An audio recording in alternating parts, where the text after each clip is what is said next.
और माचका सानेह में शहीद होने वाले पुलिस एहलकारों की डेड बॉडीज़ का पोस्टमार्टम किया जा रहा है और उन्हें गुस्ल दिया जा रहा है। उसके बाद फिर नमाज जनाजा के लिए रहीम यार खान मुंतकिल किया जाएगा। हमारे नुमाइंदे वहीं पर मौजूद हैं, रईस मुज्तबा, उनसे बात करेंगे। रईस, बताएगा क्या डिटेल्स हैं? मैं मौजूद हूँ रहीम यार खान की तहसील सादिकाबाद के THQ हॉस्पिटल में, जहाँ पर जो है कल माशका के करीब जो है एक अफसोसनाक वाक़या पेश आया, जिसमें जो है बुज़दिलाना हमले में 12 पुलिस एहलकार जो है वो शहीद हुए और शहीदों की जो है मैयत है वो THQ अस्पताल में मौजूद है। हमारे साथ शहीदों के जो वर्सा हैं वो मौजूद है। मज़ीद उनसे जानते हैं कि आखिरी टाइम उनकी क्या बात हुई और शहादत के बाद उनका क्या जज्बा है।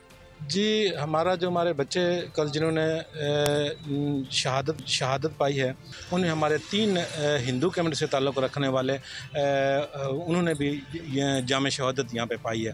तो वतन के लिए हमें फ़ख्र है कि हमें वतन के लिए हमारी जानें भी कुर्बान हैं। लेकिन ये जो बुज़दिलाना हमला किया गया है, हम हुकूमत वक्त से अपील करेंगे कि इसके लिए सख्त ऑपरेशन किया जाए ताकि इस तरह के अहकाम जो बुज़दिलाना हरकत हैं उनकी रोकथाम सद्देबाब हो सके। जी बिल्कुल, आपने शोहदा के वर्सा की बात सुनी। उनका कहना है कि वतन की मिट्टी के लिए जो है हमारी जानें हर वक्त हाजिर हैं और कल का जो वाक़या हुआ है जिसमें उनके वर्सा उनके जो बेटे शहीद हुए हैं, वो कहते हैं कि हमें फ़ख्र है कि वतन की मोहब्बत में।